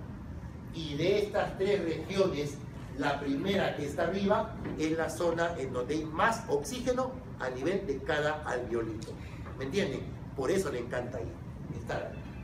Son las zonas de héroes, ¿de acuerdo? Bueno, vamos rápido, nos gana la hora. Ventilación minuto, fácil. ¿Cuánto es la frecuencia respiratoria normal? De 12 a 18. Le vamos a poner 15, ¿ya? 15 en promedio. ¿Cuánto es la cantidad de aire que yo meto y saco en una ventilación normal? ¿Medio litro, sí o no? Muy bien. ¿Qué es la ventilación minuto? Fácil. Ventilación minuto es multiplicar el volumen corriente, medio litro, 500 mililitros, por la frecuencia respiratoria, que es 15. ¿Cuánto es 500 por 15? 7500. Conclusión. En un minuto, una persona en estado de reposo moviliza 7 litros y medio de aire mientras ventila. ¿Me entienden? Ese es en estado normal.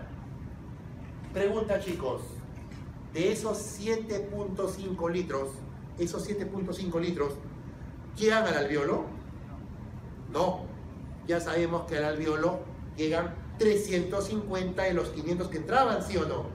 Así que si multiplico yo 350, que sería esto, la cantidad de aire que llega hacia el alveolo, y le multiplico, aquí sería, ¿de acuerdo? Y le multiplico la frecuencia respiratoria, hallo esto de acá. Esta es una resta. Volumen tidal menos espacio muerto. Volumen tidal 500 menos 150 me da los 350 que va a los alveolos, ¿sí o no?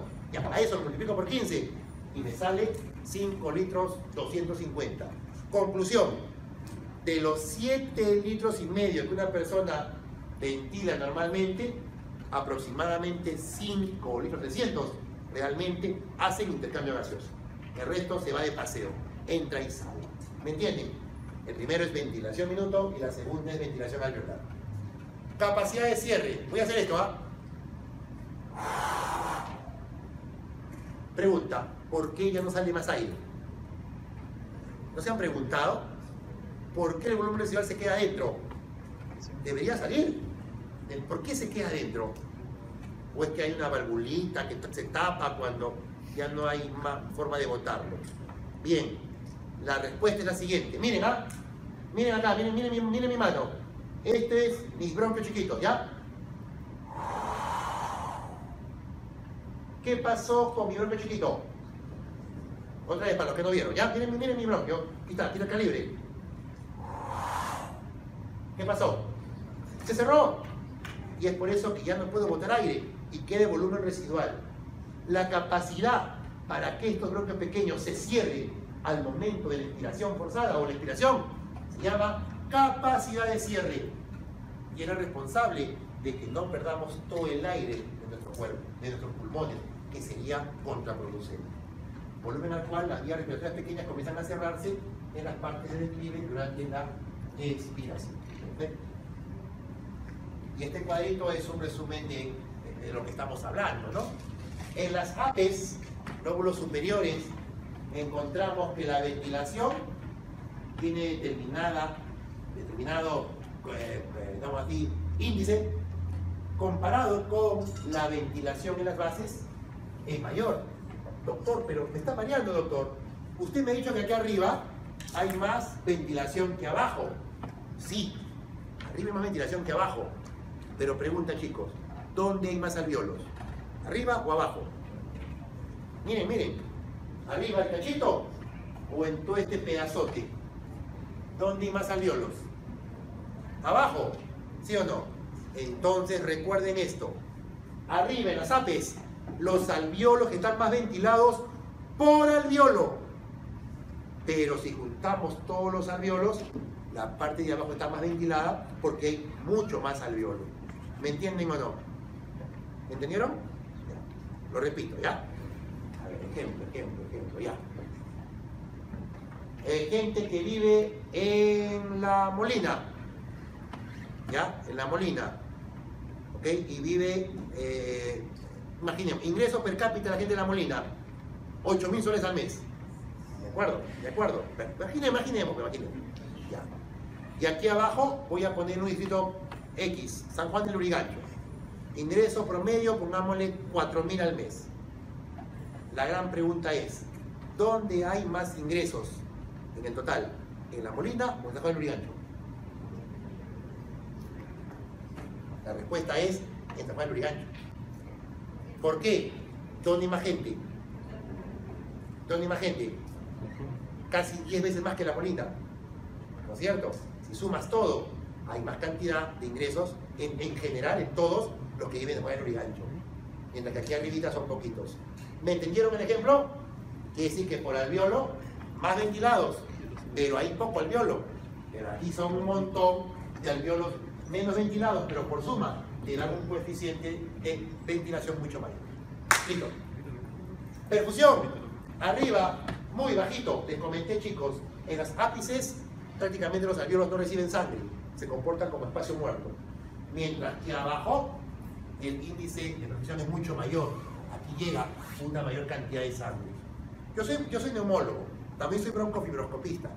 Cuando hago broncofibroscopías, voy a hacer biopsias. Cuando el tumor esté en las ápices, no hay problema, lo muerdo, porque sé que no va a sangrar mucho.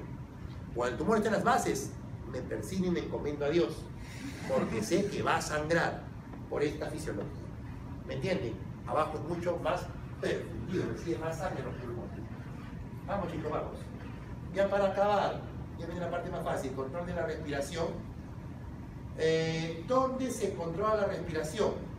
Tiene nivel local, nivel periférico y nivel central. Nivel local, a nivel de los receptores de las vías aéreas, a nivel de los receptores pleurales. Voy a hacer un ejemplito rápido. Barro este salón, lo barro y obtengo un montón de polvillo.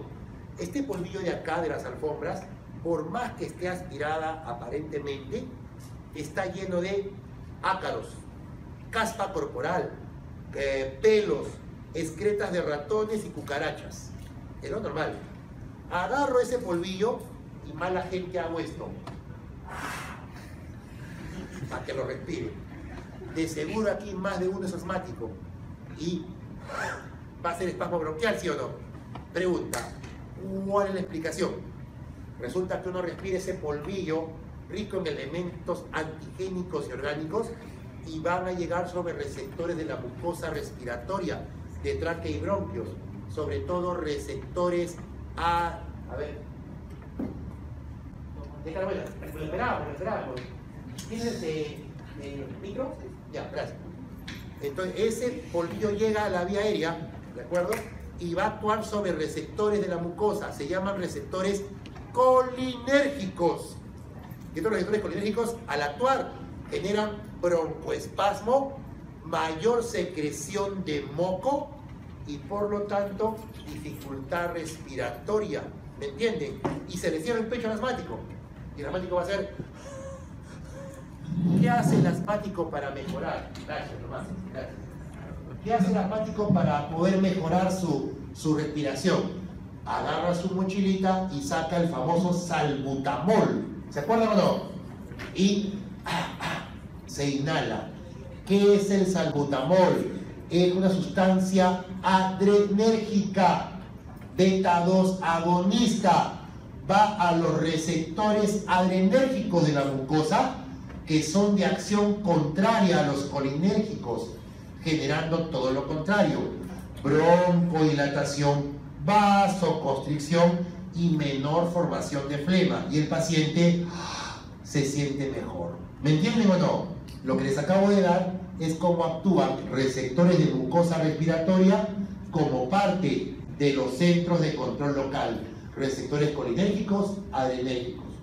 Otro ejemplo, chicos: nos vamos a tomar unos tragos y al final hacemos una apuesta. El que tome aire y tome más aire que todos no paga la chela. ¿De acuerdo? Se paran todos y comienzan a hacer la inspiración forzada.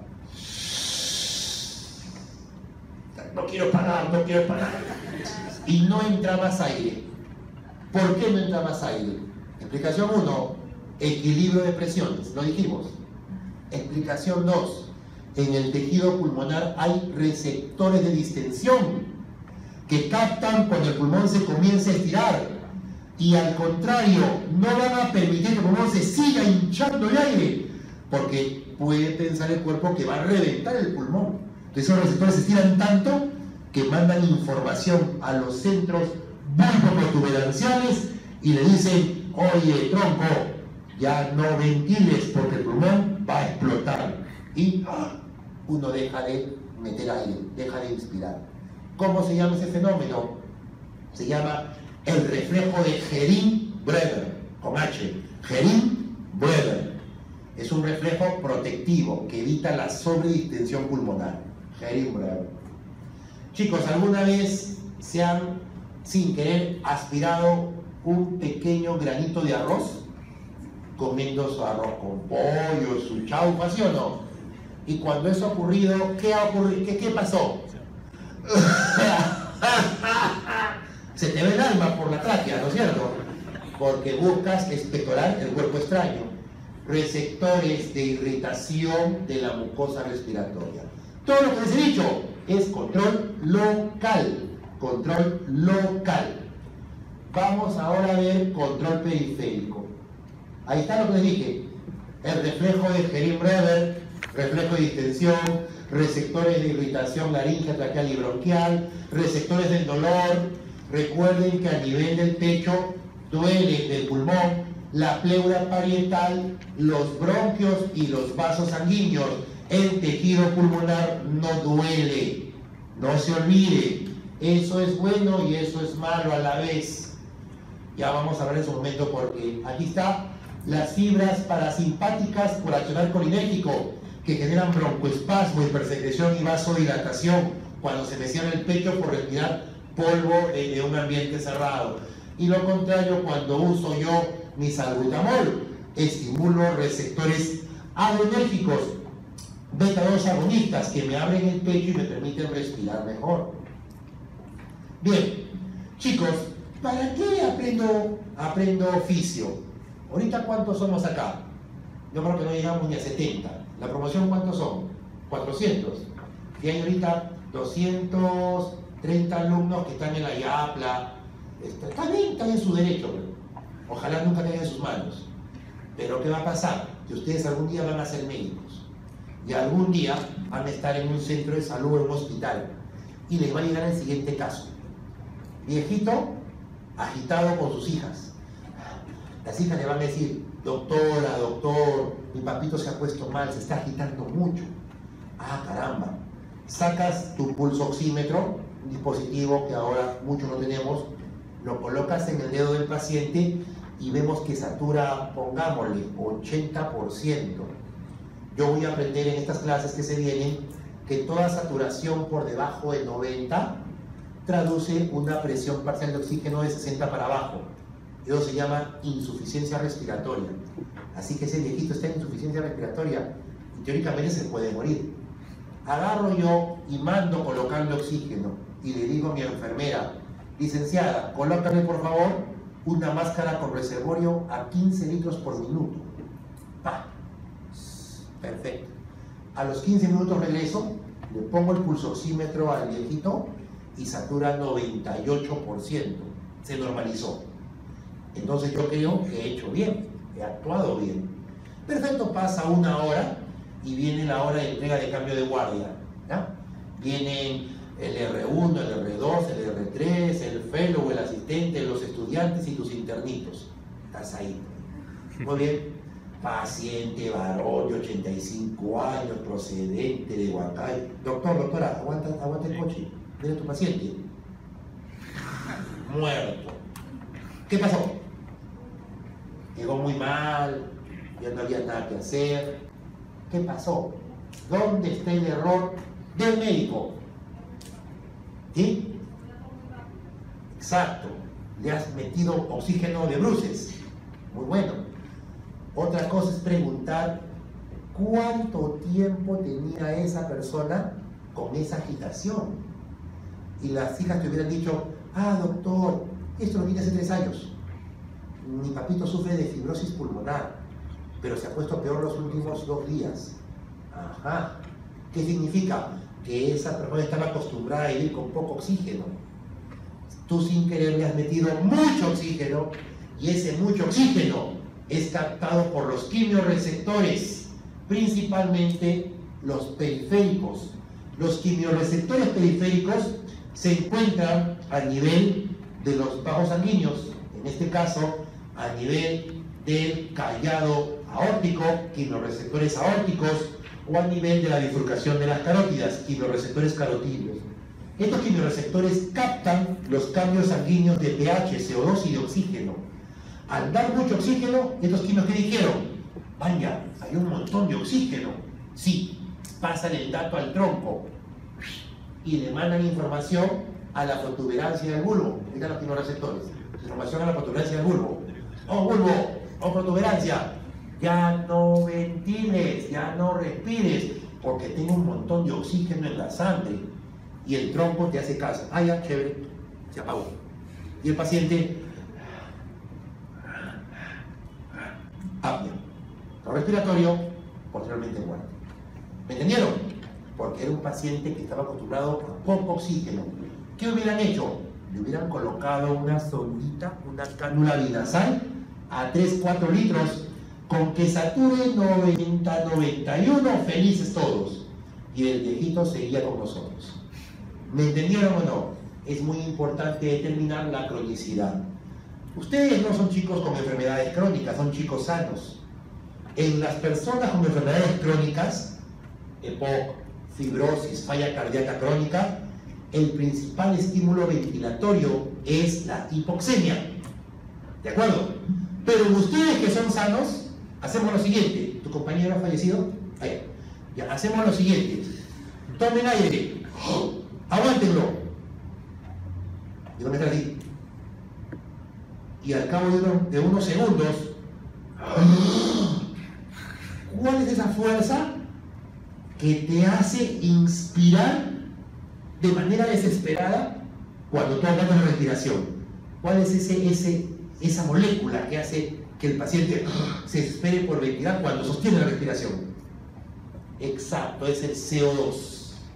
Es el CO2. El principal estímulo ventilatorio en gente sana como ustedes es el CO2.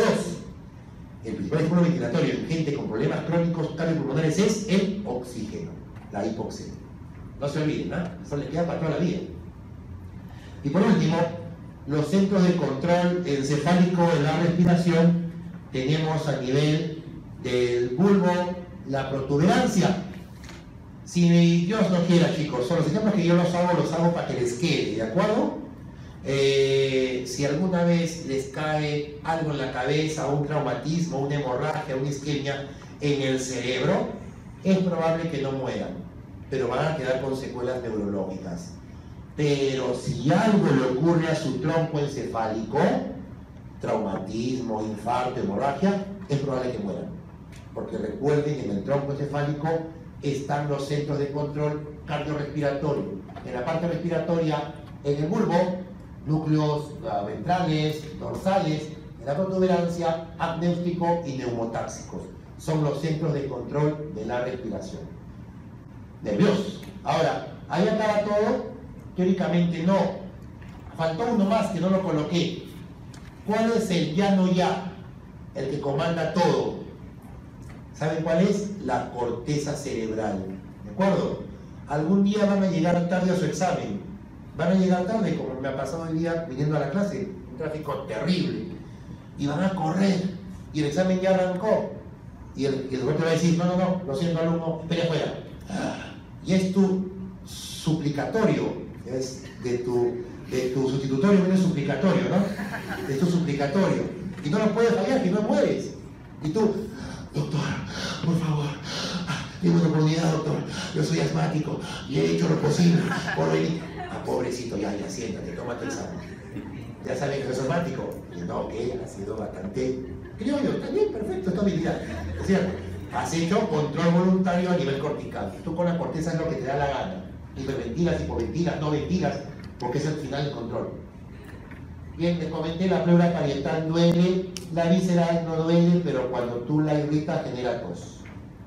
Bien, ya para acabar, vamos con espirometría y le gracias rapidito.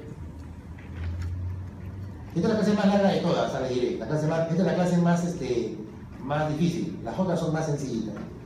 La espirometría es una prueba de función pulmonar que permite medir la cantidad de aire que entra y sale por los pulmones. Te permite hallar volúmenes y cuando suma volúmenes hallas capacidades. Este de acá es un espirómetro de campana, un espirómetro muy antiguo que cuando tú utilizabas, el paciente soplaba por la boquilla, originando el desplazamiento de esta campana que flotaba sobre un sello de agua, y al moverse esta campana movía una polea y finalmente movía el traductor de este cilindro que se iba girando, ¿no? Y esto te daba estas curvas que ustedes seguramente por ahí han escuchado. Es el famoso espirograma o espirometría estática. Por ejemplo, cuando uno ventila, normalmente hace esto. El que está aquí arribita, ¿de acuerdo? Se llama el volumen de aire corriente o volumen tidal, ¿de acuerdo? Más o menos medio litro. Ahora miren lo que voy a hacer. Miren acá. Tomo aire, la boto. Estoy botando todo el aire que puedo, ¿sí o no?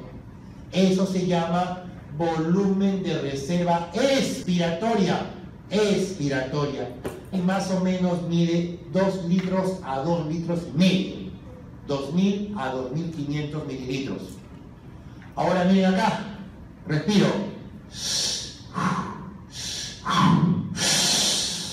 Hasta el techo.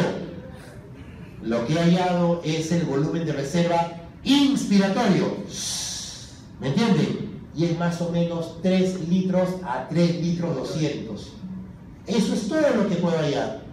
Volumen de aire corriente medio litro, volumen de reserva expiratorio 2 a 2.5 litros, volumen de reserva inspiratorio 3 a 3.2 litros.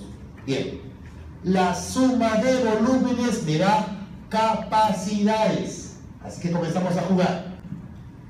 Si sumo el volumen de aire corriente con el volumen de reserva inspiratoria, habré hallado la capacidad inspiratoria. También le llaman capacidad de reserva inspiratoria. ¿Cuánto sería?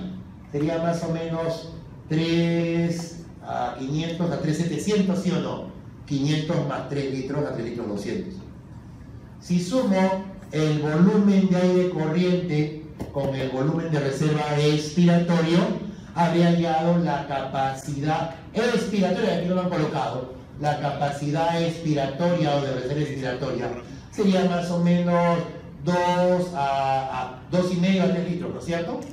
2 más 500, 2, 500 más 500, 3 litros.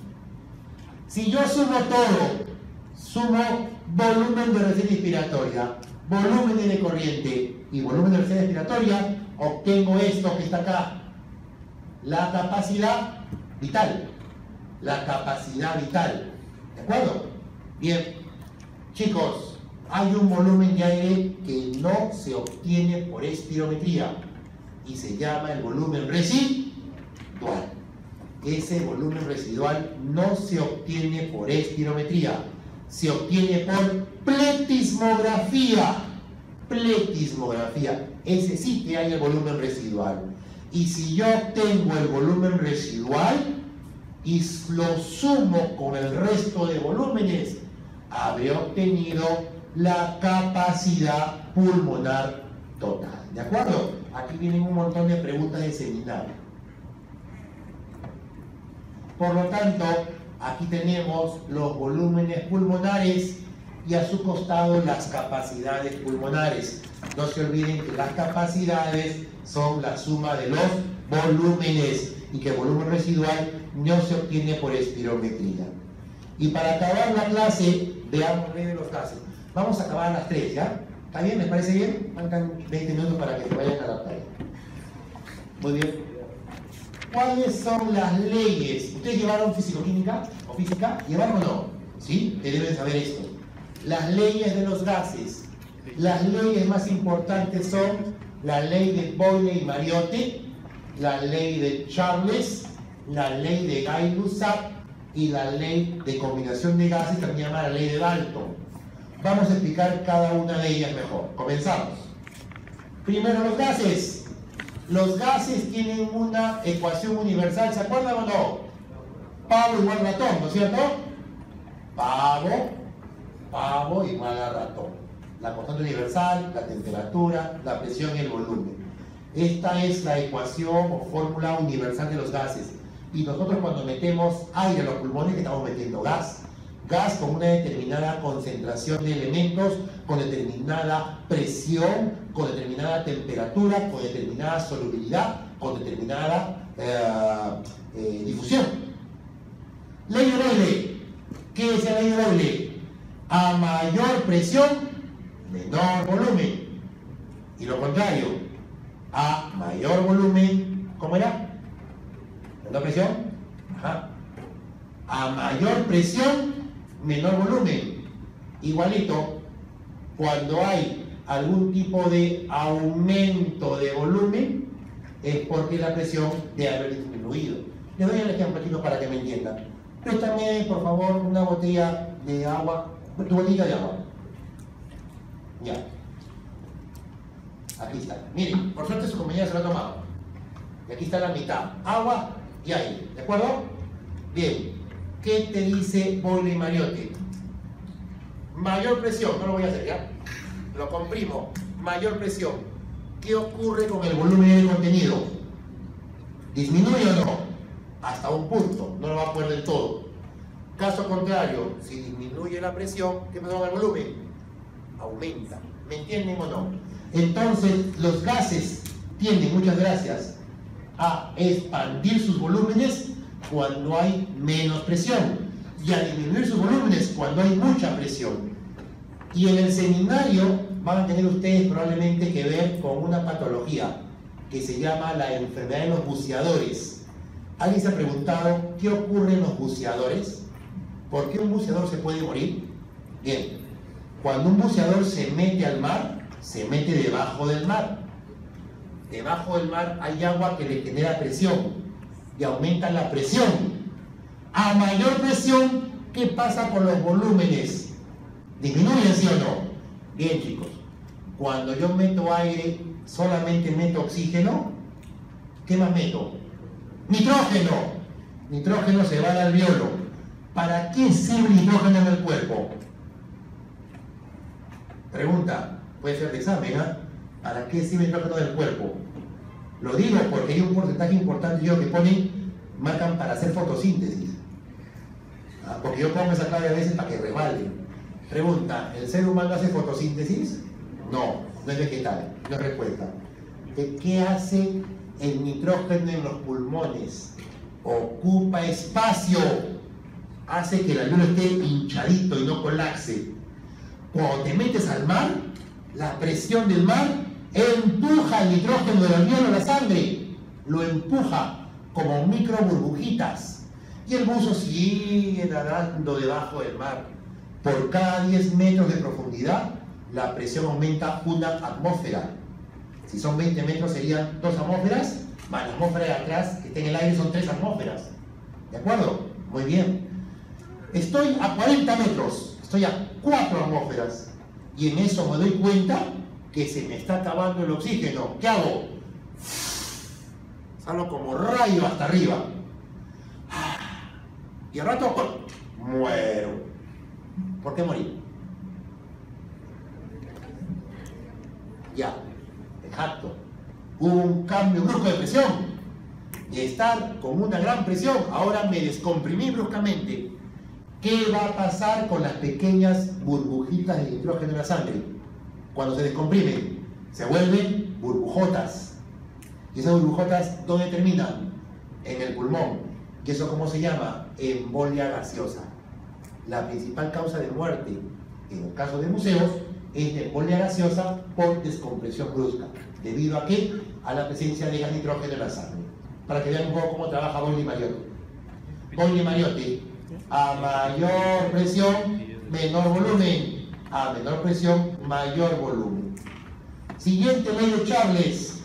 Esta ley de Charles, perdón, se retrocedió. Esta ley de Charles es una ley que dice: a presión constante, a mayor temperatura, mayor volumen. Caso contrario, a menor volumen, menor temperatura. Una relación directamente proporcional. Chicos, ¿qué pasa cuando ustedes ponen a hervir su agüita para tomar su cafecito en la mañana? Ponen su agüita, ¿no es cierto?, para su cafecito, y el agua hierve, ¿sí o no? Y comienza a botar vapor, ¿no es cierto? Muy bien. ¿Aumentó la temperatura, sí o no? La temperatura. ¿Y qué pasa con el vapor? Comienza a expandirse. Incluso ¡pum!, te destapa la tetera, ¿sí o no? Esto es la ley de Charles.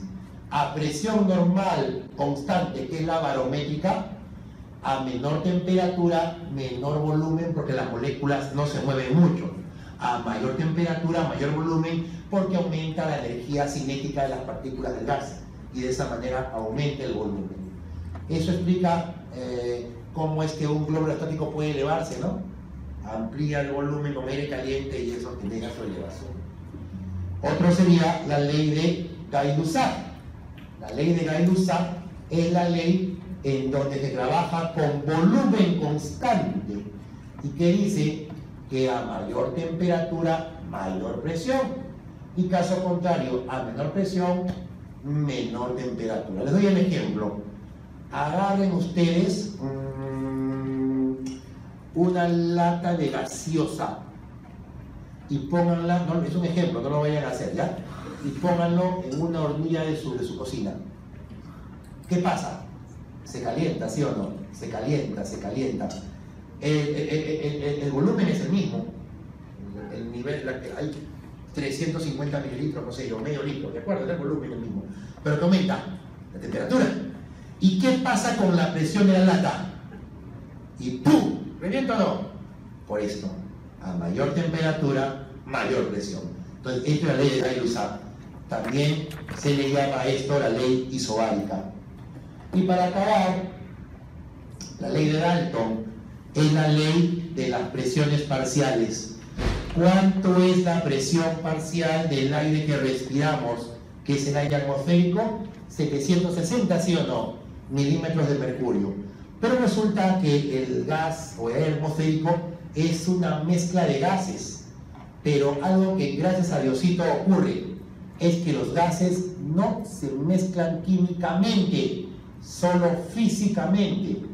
Porque se ponen a pensar qué ocurre si el oxígeno reacciona con el nitrógeno, se forma óxido nitroso o óxido nítrico y respiraríamos óxidos o ácidos, no sé yo, pero no es así.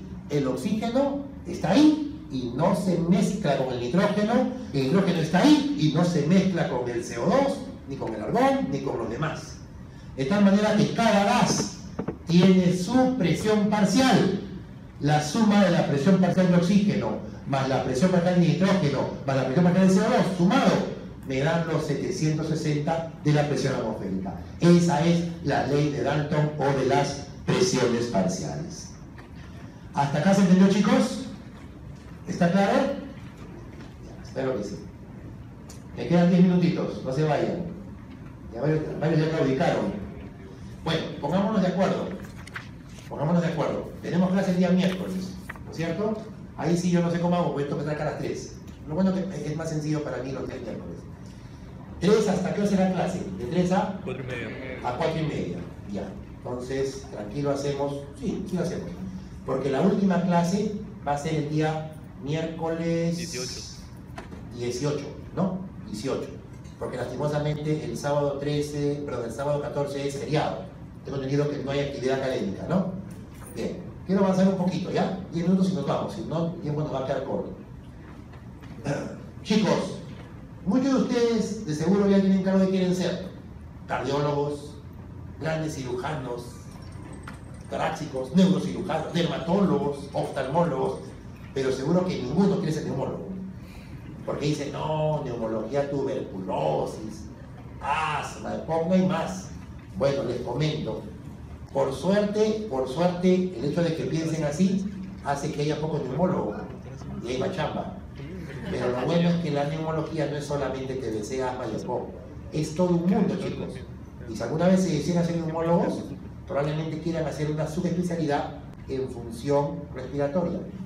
Si tú quieres hacer función respiratoria, es evaluar no solamente la anatomía, sino cómo es que trabajan los pulmones, cómo es que difunden los gases, cómo se movilizan. No, doctor, no me gusta, mucha física. Mentiras. Miren, todas las pruebas que puedes hacer si haces una subespecialidad en función pulmonar. Vas a hacer flujometrías, espirometrías, pletismografías, difusión de monóxido de carbono, test de lavado de nitrógeno, difusión de helio, gasometrías, saturometrías, polisomnografía, test de caminata y prueba del óxido nítrico exhalado. Todo esto en el Perú ya se hace. ¿De acuerdo? Entonces, que hagas un fellow o una subespecialidad en esto, ¿cuántos fisiólogos respiratorios hay en el Perú? No llegan ni a 10. No llegan ni a 10. Es una especialidad muy bonita. Lo interesante, la mayoría son mujeres. Ahora está de moda que los neumólogos sean damas y me parece muy bien. Entonces, comenzamos con la primera prueba a ver, que es la flujometría. Flujometría, perdón, es una pruebita en donde el paciente va primero a estar cómodo, va a estar en reposo previo por lo menos unos 15 a 30 minutos y se le pide que tome aire, se coloque la boquilla de este equipito plástico que es el flujómetro. Es un equipito que en la calle, en la farmacia cuesta entre 30 a 50 soles, es cómodo, y el paciente sopla. Una inspiración máxima seguida de una expiración potente, rápida, fuerte, una sola. Listo.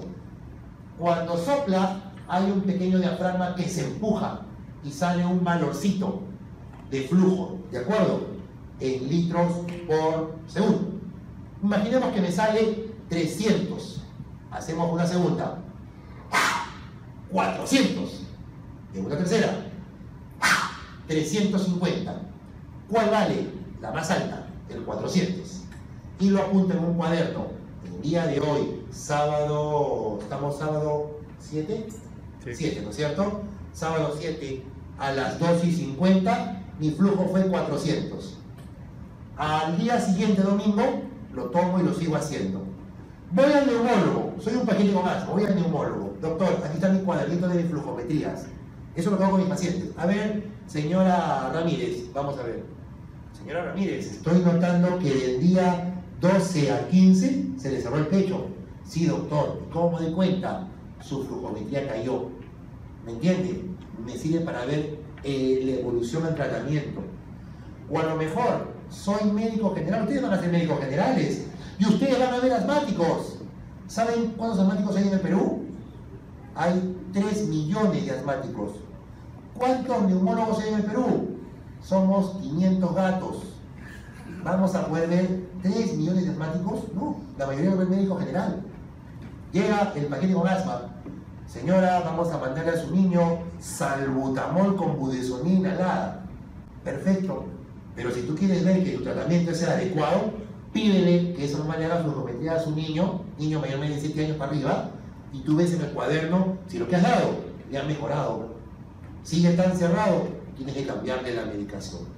Así que la flujometría es una prueba muy sencillita que mide el flujo expiratorio pico. Y este flujo expiratorio pico que te brinda la espirometría va a permitir, monitorizar la respuesta al tratamiento, medir la severidad ante un cuadro obstructivo, puede ser útil para ver qué tan grave es una crisis y detecta cómo está la función pulmonar en gente que aparentemente está sana, pero que tiene factores de riesgo como mineros o trabajadores que están en ambientes muy contaminados. ¿Cuánto cuesta este aparatito? Este aparatito cuesta 30, 50 soles y es completamente usable por el paciente, porque se lo lleva a su casa y lo hace en su casa. Así que esa es la flujometría, primera prueba. Pero nosotros queremos saber cuál es la espirometría. La espirometría significa expiro, aliento, metría, medición. La espirometría es teóricamente, terminológicamente, la medición del aliento. Y esta espirometría no es algo nuevo. Miren, evidencia del primer espirómetro. Se llamaba el anemómetro, 1660. ¿Cómo era? Una placa de metal que estaba colgada con una cuerda y una pequeña báscula. Lo que hacía el paciente era soplar sobre la placa, eso generaba una especie de torque y movía la báscula. Cuanto más la movía es porque soplaba más fuerte, pues. De esa manera evaluaban la función pulmonar. Lo hacían para sus guerreros. Actualmente la espirometría se usa mucho. Si ustedes, por ejemplo, terminan la carrera de médicos y dicen, no, mi sueño siempre ha sido ser marino, mi sueño siempre ha sido ser piloto de avión, lo pueden ser, se pueden asimilar, y se asimilan a la Marina, al Ejército o a la FAB, entran como oficiales. Bueno, tengo entendido que abogacía, medicina e ingeniería son 3 carreras que las cuales terminas como oficial. El resto son como suboficial, es lo que yo sé, puede ser que haya cambiado. Y algo más, entras como capitán si eres médico general, y si eres entras como mayor, entras como ya a un nivel de oficial no tan bajito, ¿ah? Pero tus sueños se pueden ir al tacho si no sabes soplar, porque para ingresar a la asimilación te exigen que tu función pulmonar esté del 100% para arriba. ¿De acuerdo? Entonces la espirometría es también muy importante en esos casos. Espirometría, prueba básica, dinámica para el estudio de la función pulmonar. Y la espirometría lo que mide es esto, el volumen de aire desplazable. Aquí está el aire normal en una persona que ha inspirado, o en este caso ha expirado. Y en esta ha inspirado. Esa diferencia de volumen de aire entre expiración e inspiración es el aire desplazable. Eso es medido por la espirometría. Y hemos visto hace rato los volúmenes y las capacidades. Mide el volumen de aire que los pulmones movilizan por unidad de tiempo.